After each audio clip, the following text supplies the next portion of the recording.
الحمد لله رب العالمين. اللهم لك الحمد على نعمة الإسلام والإيمان، ولك الحمد أن جعلتنا من أمة محمد عليه الصلاة والسلام. وأشهد أن لا إله إلا الله وحده لا شريك له، وأشهد أن محمدًا عبده ورسوله.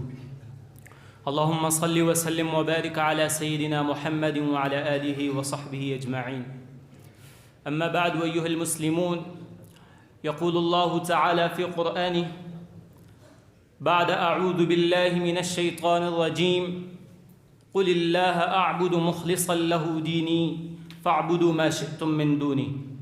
ومن كلمات أمير المؤمنين عمر بن الخطاب رضي الله عنه: متى استعبدتم الناس وقد ولدتهم أمهاتهم أحرارا. إخوة الإسلام، لقد خلق الله البشر من بني آدم أحرارا، ليسوا بعبيد لأحد، وهذا هو الأصل فيهم. والله عز وجل أعطى الإنسان إرادة ومشيئة واختيارا، فليس العبد مجبورا على عمل، وإنما هو حر في اختياره ومشيئته، وبناء على هذه الحرية يحاسبه الله عز وجل. لكن أيها المسلمون، ما المقصود بالحرية؟ فأقول: لقد تعددت المذاهب في تعريف الحرية، واختلفت الآراء، وتباينت تبايناً شديداً في تحديد مصطلح منضبط للحرية. لكن اختصاراً أبين أمامكم تعريف الحرية في الإسلام. فالإسلام تعرف الحرية بأنها الإرادة الكاملة في الاختيار دون قهر أو إجبار. فالإسلام قرر حرية الناس منذ ولادتهم، ولا بد أن يكون هناك توازن في الحياة والتعايش مع الآخرين. وفي الصحيح البخاري عن النبي صلى الله عليه وسلم قال: مثل القائم على حدود الله والواقع فيها كمثل قوم استهموا على سفينة فأصاب بعضهم أعلاها وبعضهم أسفلها، فكان الذين في أسفلها إذا استقوا من الماء مروا على من فوقهم فقالوا: لو أنا خرقنا في نصيبنا خرقا ولم نؤذ من فوقنا، فإن يتركوهم وما أرادوا هلكوا جميعا، وإن أخذوا على أيديهم نجوا ونجوا جميعا. ومن هنا فيمكن القول بأن الحرية في الإسلام مقيدة بموافقة الشرع، حتى لا تختلط ولا تضطرب الأمور، وحتى لا يفسد نظام الكون.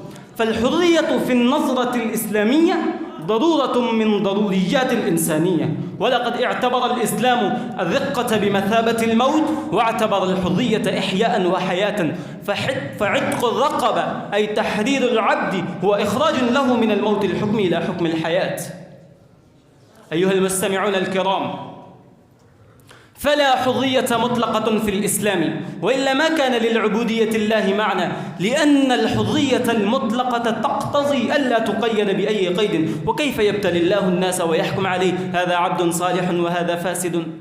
ومن المعلوم أنه قد جاء الإسلام بشعار تحرير الناس من أغلال الجاهلية وظلالاتها، في وقت كانت تقبع شعوب الدول الأوروبا تحت أغلال قوانين ظالمة تستعبد الناس وتقهره باسم الدين والكهنوت.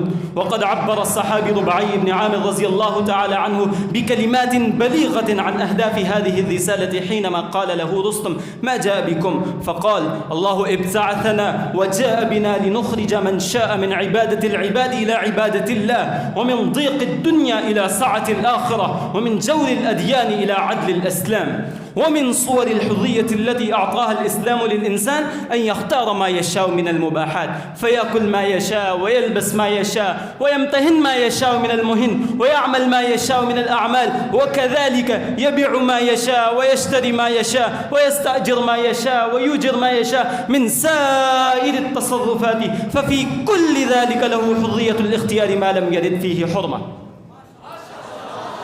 أيها المستمعون الكرام، أما عن آثار مفهوم الحرية وقف الرؤية الغربية، منها ظهور تيار المفكرين والعلماء والسياسيين الذين نادوا بالعلمانية وفصل الدين عن الحياة، أو قصر الدين على الشعائر التعبدية. وأما شؤون حياة الأخرى من سياسة واقتصاد واجتماع فلا علاقة للدين بها.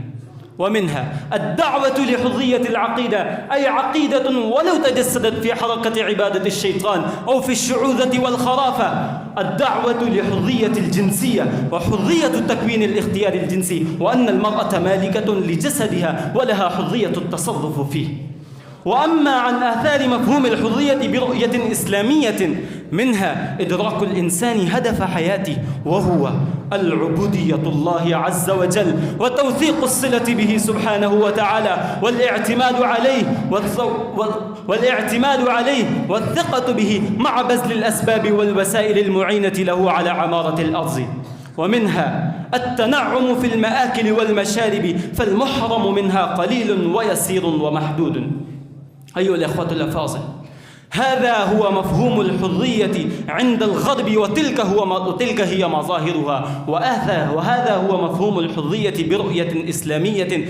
ألا فلا تخضعوا بأبواب الغرب في وصف حريتهم وحياتهم السعيدة، فلا سعادة ولا فوز ولا فلاح إلا في اتباع وحي السماء. قال الله تبارك وتعالى: وإذا قيل لهم اتبعوا ما أنزل الله قالوا بل نتبع ما ألفينا عليه آباءنا أولو كان آباؤهم لا يعقلون شيئا ولا يهتدون.